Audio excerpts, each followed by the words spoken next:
বর্তমান মানুষ যত শিক্ষিত হচ্ছে ততই মূর্খ, ততই জ্ঞানহীন হয়ে যাচ্ছে।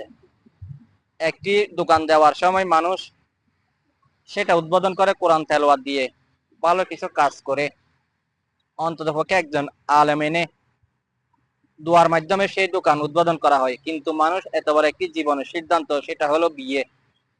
সে বিয়ে উদযাপন করতেছে ব্যান্ড প্যাকেজ, সেগুলো আছে এখন বর্তমানে দেখা যাচ্ছে। মেয়ে চলে যাচ্ছে বিয়ের আগে ছেলের বাড়িতে, ছেলে চলে যাচ্ছে মেয়ের বাড়িতে নির্লজ্জের মতো। আর কতটা নির্লজ্জ হলে এই কাজগুলো করতে পারে? সত্যি লজ্জার বিষয়। মুসলিম হিসেবে সত্যি আমরা লজ্জিত। একজন ছেলে কিভাবে মেয়ের বাড়িতে বিয়ের আগে চলে যেতে পারে? তার কি এতটুকু লজ্জাবোধ নেই? সত্যি লজ্জার বিষয়, মুসলিম হিসেবে সত্যি লজ্জার বিষয়।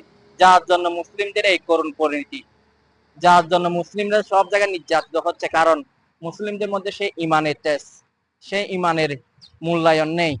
যে ইমান দিয়ে আপনি সবকিছু দেখতেন, আপনি যে ইমানের মাধ্যমে আপনি সবকিছু ভালো মন্দ বিচার করতে পারবেন, সেই ইমান আপনার কাছে, আমাদের কাছে নাই বিদায় আমরা প্রতিটি জায়গায় লাঞ্ছিত হচ্ছে।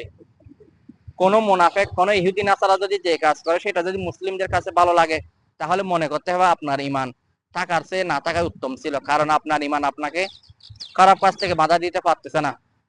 একজন মেয়ে বিবাহের আগে কিভাবে ছেলের বাড়িতে চলে যায় মেহেদি অনুষ্ঠানে, একজন ছেলে কিভাবে মেহেদি অনুষ্ঠানে মেয়ের বাড়িতে চলে আসতে পারে? সত্যি লজ্জার বিষয়।